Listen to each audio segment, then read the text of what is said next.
उद्दिष्टपूर्ती ध्येयाचं नेण्याकरिता जो काही आपल्याला मानसिक धैर्य लागते त्यांनी आम्हाला दिलेले आहे.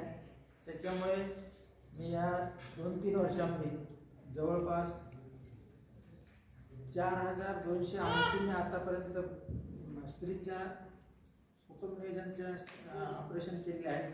तसेच यावर्षी 5 पुरुष शस्त्रक्रिया आणि 1000चा आज माझा टप्पा पूर्ण झालेला आहे.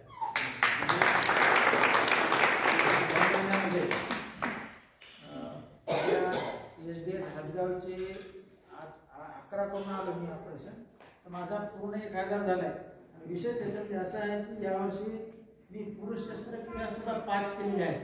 म्हणजे एका वर्षामध्ये 5 ही खूप झाल्या. तसे आतापर्यंत केलेल्या भरपूर आहेत, पण एकाच वर्षामध्ये 9 महिन्यामध्ये 5 पुरुषांच्या शस्त्रक्रिया केल्या आणि 1000 महिलांच्या अशा एकूण आपल्या या वर्षीचा आम्ही